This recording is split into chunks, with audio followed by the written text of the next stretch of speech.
열왕기하 1장 1절서부터 9절까지의 말씀과 그리고 건너가서 13절부터 끝절까지의 말씀을 제가 읽습니다.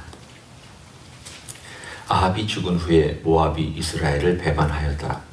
아하시야가 사마리아에 있는 그의 다락 난간에서 떨어져 병들매 사자를 보내매 그들에게 이르되 가서 에그론의 신 바알세붑에게 이 병이 낫겠나 물어보라 하니라. 여호와의 사자가 디셉 사람 엘리야에게 이르되 너는 일어나 올라가서 사마리아 왕의 사자를 만나 그에게 이르기를 이스라엘에 하나님이 없어서 너희가 에그론의 신 바알세붑에게 물으러 가느냐. 그러므로 여호와의 말씀이 네가 올라간 침상에서 내려오지 못할지라 네가 반드시 죽으리라 하셨다 하라. 엘리야가 이에 가니라. 사자들이 왕에게 돌아오니 왕이 그들에게 이르되 너희는 어찌하여 돌아왔느냐 하니 그들이 말하되 한 사람이 올라와서 우리를 만나 이르되 너희는 너희를 보낸 왕에게로 돌아가서 그에게 고하기를 여호와의 말씀이 이스라엘에 하나님이 없어서 네가 에그론의 신 바알세붑에게 물으려고 보내느냐. 그러므로 네가 올라간 침상에서 내려오지 못할지라 내가 반드시 죽으리라 하셨다 하라 하더이다. 왕이 그들에게 이르되 올라가서 너희를 만나 이 말을 너희에게 한 그 사람은 어떤 사람이더냐. 그들이 그에게 대답하되 그는 털이 많은 사람인데 허리에 가죽띠를 띠었더이다 하니 왕이 이르되 그는 디셉 사람 엘리야로다. 이에 50부장과 그의 군사 50명을 엘리야에게 보내면 그가 엘리야에게로 올라가 본즉 산 꼭대기에 앉아있는지라.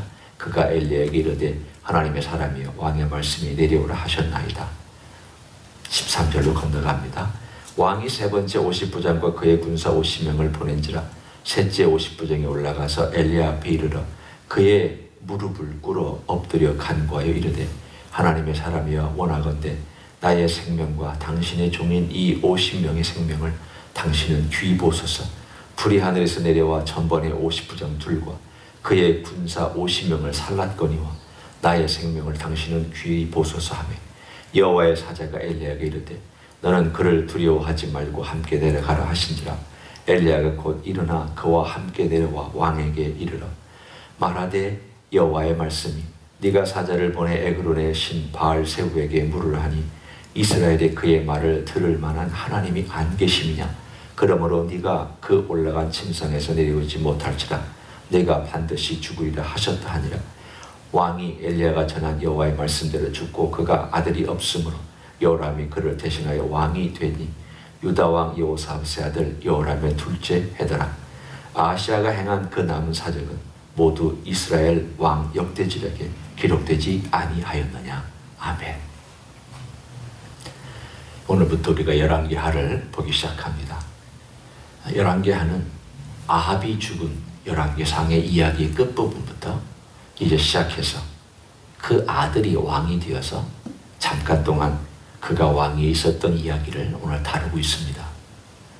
그 아하시야라고 하는 왕은 오늘 본문에 있는 것처럼 떨어져서 다쳤습니다.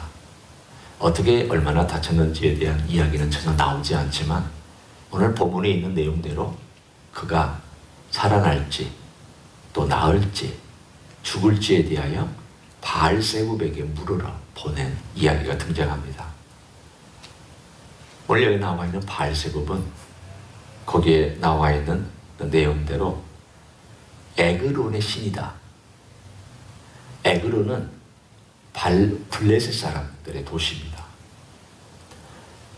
사람마다 각각 자기가 섬기는 신들이 있었고 영역마다 자기들이 찾아가는 신들이 있었습니다.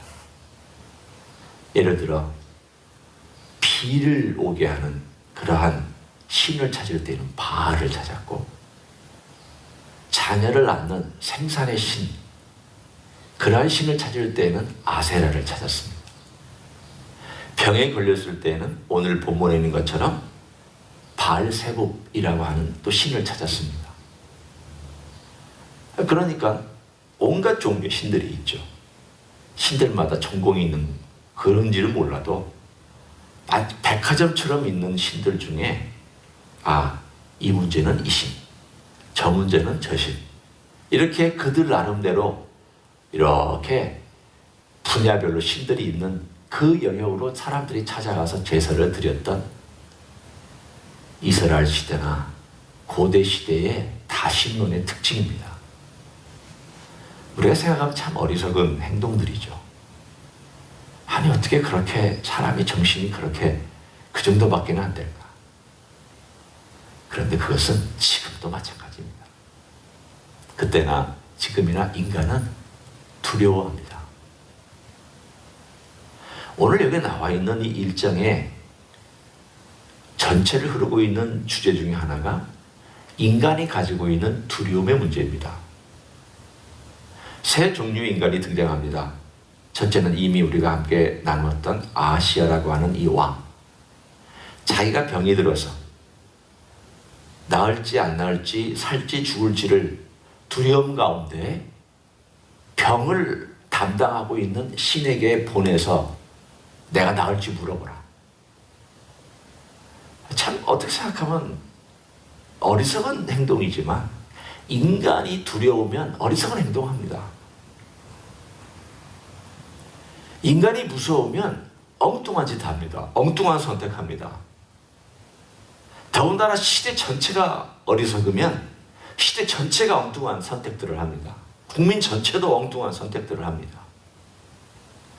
오늘 이 아시아는 그 두려움에 휩싸여 있어서 그 병을 담당하는 신을 찾고 있는데 오늘 아주 특이한 사건이 등장합니다.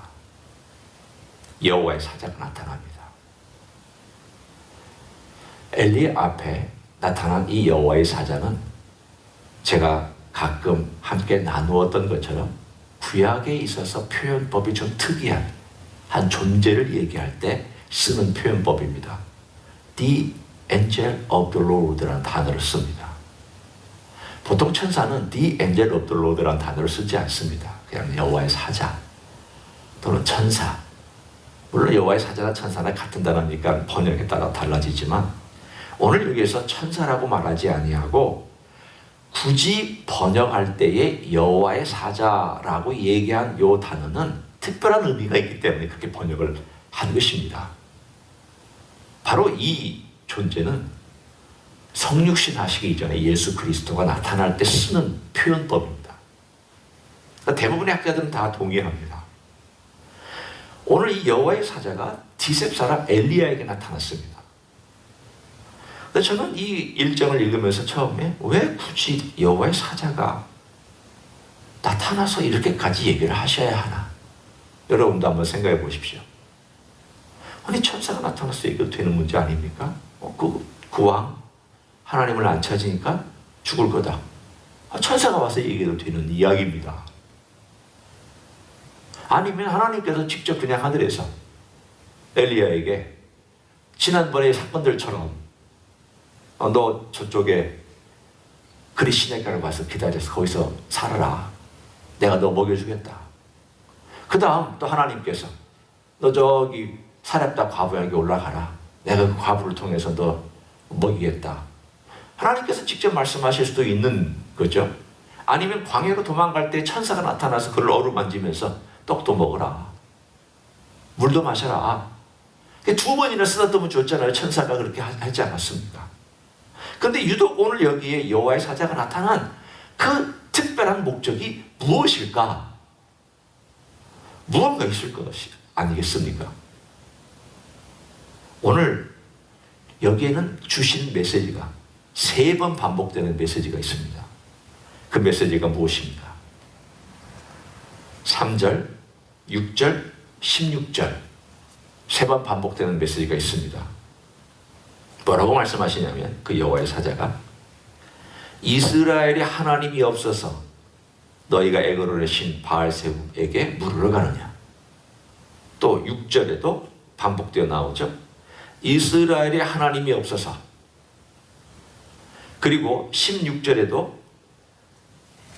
이렇게 말씀합니다. 여호와의 말씀이 내가 사자를 보내어 쭉 얘기하는 건 이스라엘의 그의 말씀을 들을 만한 하나님이 안 계십니다. 이 여호와의 사자가 특별히 엘리야에게 나타났던 것은 엘리야를 권면하고 엘리야에게 힘을 불어넣기 위한 목적도 충분히 있습니다. 또 엘리야의 사역에 대하여 지지하는 목적도 충분히 있습니다. 그렇지만 제일 중요한 목적은 뭐냐면 이 메시지를 전하시기 위해서 직접 내려오신 것입니다. 이스라엘에 하나님이 없어서 너희가 이렇게 행하고 있느냐? 이것은 아시아에게 주는 메시지일 뿐만이 아니라 모든 이스라엘 사람들에게 주시는 메시지입니다. 다른 말로 얘기하면 왜 내가 주는 이 고난 속에서 너는 나를 찾지 않느냐 이 뜻입니다. 내가 너에게 이런 고난을 주고 내가 너에게 이런 힘든 상황을 줬을 때에는 나를 찾아오라고, 내게 엎드리라고, 나를 구하라고, 내가 이렇게 직접 내려와서 얘기하고 있는 것이 아니냐. 내가 이렇게 찾아와서 내가 얼마나 답답하면 내가 직접 내려와서 엘리야를 통하여 이야기하고 내가 이 일을 너희들에게 전하기 위해서 이렇게 얘기하고 있는 것이 아니냐. 구약에 나와 있는 사람들은 여호와의 사자가 나타날 때마다 특별한 대우를 했습니다. 예를 들면 삼손의 아버지 마누아는 여호와의 사자가 나타났는데 그 여호와의 사자를 보고 내가 하나님을 뵀다, 그리고 나 죽는다, 이런 표현을 썼을 정도로 구약에 나타난 여호와의 사자의 그 행동은 신비롭기도 하고 하나님과 동격으로 행동하시기도 하고, 그런 아직 신약에 나타난 예수 그리스도의 그 제2위 성자 하나님을 몰랐을 때의 그 표현법과 그러한 내용이기 때문에 그렇게밖에는 얘기할 수 없었던 내용들입니다. 그러나 주님께서, 우리가 알고 있는 주 예수 주님께서 구약 시대에 엘리야에게 내려오셔서 이스라엘 향한 그분의 답답함, 안타까움, 그리고 그들을 하나님께로 불러들이기 위한 외침, 오늘 아시아 왕의 병듦과 죽음이라고 하는 사건을 통하여 강력한 메시지로 이스라엘을 향하여 전해주고 있습니다. 너희들은 나를 찾아야 한다. 오늘 그 두려움 속에서 있는 두 번째 인물이 있습니다. 첫 번째 50부장, 50명을 데려와서 왕이 명령하였나이다, 내려오십시오. 엘리야가 불을 내려서 태웠습니다. 두 번째 50부장 와서 왕이 명령하였나이다, 그리고 내려오십시오. 불이 태웠습니다. 세 번째 50부장이 갔을 때 그는 무릎 꿇고 간청했습니다. 저의 생명을 불쌍히 여기십시오. 제가 여기서 죽을 수도 있고 당신을 데려가지 못하면 또 우리가 왕에 의해서 죽을 수도 있는 그런 목숨인데 우리를 불쌍히 여기십시오. 그리고는 엎드려서 그가 간청하는 것이 15절에 나와 있습니다. 14절에 나와 있습니다. 불이 하늘에서 내려와 전번에 50부장 둘과 그의 군사 50명을 살랐거니와 나의 생명을 당신은 귀히 보소서. 오늘 두려움 가운데 있는 두 번째 인물이 바로 이 50부장입니다. 세 번째 50부장은 자기의 생명과 군사들의 생명을 불쌍히 여겨달라고 두려움 가운데 무릎 꿇고 엎드려서 엘리야에게 간청하고 있습니다. 뭘 얘기하고 있는 내용입니까? 봐라, 나를 두려워하고 은혜를 구한 자에게 내가 은혜를 베풀지 않느냐. 아시아는 하나님의 은혜를 구하지 않았습니다. 찾지 않았습니다. 그런데 이 세 번째 50부장은 하나님의 은혜를 구하고 하나님 아버지 앞에 겸손히 무릎 꿇고 엎드렸습니다. 그랬더니 여호와의 사자가 나타나서 엘리야에게, 세 번째 두려워하고 있는 엘리야에게 말합니다. 오늘 여기는 두려워하는 사람들이 계속 나옵니다. 아시아도 두려워했고 또 이 세 번째 50부장도 두려워했고 또 엘리야도 두려워하고 있었습니다. 엘리야는 뭘 두려워하고 있었습니까? 15절에 보면 여호와의 사자가 엘리야가 이르되 너는 그를 두려워하지 말고 함께 내려가라. 엘리야는 왕을 두려워했고 군사를 두려워했고 군사들의 힘을 두려워했던 사람입니다. 그래서 꼭대기에 앉아가지고 하나님께 불 내려달라고만 이야기하고 있던 두려움 가운데 있었던 사람 엘리야입니다. 엘리야도 두려워하고 있었습니다. 두려우니까 내려가지 않고 하나님께 힘에 의지해서 그 사람들을 처리하고 있었던 그 엘리야에게 여호와의 사자가 다시 나타나서 너 그를 두려워하지 말고 가라. 그리고 왕 앞에 가서 얘기해라. 직접 전해라. 그리고 이 말은 모든 이스라엘 사람들이 다 듣게 될 것이다. 그 메시지입니다. 똑같은 메시지입니다. 특별한 메시지가 없습니다. 뭐 가서 설교하라는 말도 아니고 또 가서 뭐 특별한 무슨 추가적인 메시지도 없고 그 전에 있던 메시지 그대로 가서 그 왕 앞에서 전했을 뿐입니다. 어떻게 생각하면 참 반복된 사건이고 반복된 메시지 속에서 오늘 하나님께서 우리들에게 주시는 메시지가 있습니다. 우리는 그들처럼 이렇게 이런 일이 있으면 이 신을 찾고 또 저 일이 있으면 저 신을 찾고 하지는 않지만 우리의 삶의 모습 속에서 그와 비슷한 행동을 할 때가 있습니다. 여러분, 일반적으로 우리가 신앙 중인 것은 삶을 살지 아니하고 내게 편리한 대로 내가 살 때가 있습니다. 일이 풀리지 아니하면 세상적인 방법으로 쑥 하고 인간을 찾아가든지 돈을 사용해서 무슨 문제를 해결하든지 우상과 같은 어떤 물질과 혹은 나에게 도움이 될 만한 어떤 길을 찾아갑니다. 돈이 없으면 돈 때문에 걱정하기도 합니다. 건강이 없으면 건강에 막 신경 씁니다. 하나님께서 이걸 주셨을 때에 이런 어려운 일이 있을 때는 뭐 하라고 주셨습니까? 하나님을 찾으라고 주셨는데 우리는 하나님을 찾는 듯 하지만 돈을 찾고 하나님을 찾는 듯 하지만 인간을 찾고 하나님을 찾는 듯 하지만 가장 쉬운 방법을 찾아서 글로 확 가버립니다. 그러면 오늘 여기 나와 있는 이 아하시야하고 다른 점이 뭐가 있습니까? 조금 나을지 몰라도 대동소이합니다. 우리의 신앙 가운데 우리 가운데 하나님이 계시지 않아서 우리 가운데 일하시고 역사하시고 크신 하나님, 모든 것들을 주관하시는 하나님이 계시지 않아서 우리는 이런 방법 쓰고 저런 방법 쓰고 저런 수단과 방법을 동원하는 그런 인생의 길을 걸어가고 있는가? 그렇다면 그건 아니다. 오늘 우리에게 주신 메시지 똑같습니다. 너에게 하나님이 계시지 않느냐? 너의 인생의 주인은 주님이 계시지 않느냐? 그렇다면 너의 인생의 주인은 주님에게 네 문제를 아뢰고 그것이 정말 해결될 때까지 기다리고 간구하고 은혜 구해라. 바라 이 세 번째 50부장이 엎드려서 은혜를 구하고 간절하게 구했더니 주님께서 나타나셔서 너 가라. 그리고 그 불이 내려오지 않냐고 그 50명과 50부장 구해주고 그리고 하나 주님께서 직접 나타나서 일하시지 않았느냐? 하나님께서 일하시는 내용을 우리에게 직접 보여주고 있잖아. 우리는 이 땅에 살아가면서 특별히 내 삶에 주님께서 계시지 않느냐?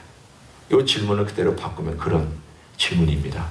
이스라엘에 하나님이 없느냐? 이 질문을 그대로 바꾸면 너의 인생에, 너의 가족에, 이 교회에 주님이 없느냐? 그 질문이에요. 우리는 당연히 계시다고 얘기하지만 실제로 계시다면 실제로 그렇게 주님의 힘 의지하고 주님 바라보고 살아야지. 그게 실제로 믿는 거지. 머리로는 다 계시다고 믿으면서 실제 삶 가운데서 그렇게 하지 못하면 주님 어디 계신 거냐? 라는 질문에 대하여 똑같이 묻고 있다고 생각합니다. 오늘 하루 주님이 내 삶 가운데 실제로 역사하시고 계셔서 주님의 임재가 우리의 삶의 실제가 되는 귀한 하루가 되시기를 예수님의 이름으로 간절히 축원합니다. 기도하겠습니다. 하나님 감사합니다. 우리 주님께서 우리와 함께 하시지만 우리가 그 함께 하시는 주님을 놓치고 살 때가 많습니다. 어렴풋이 애매하게 적당히 우리는 그 임마누엘인 예수님을 알고 삽니다.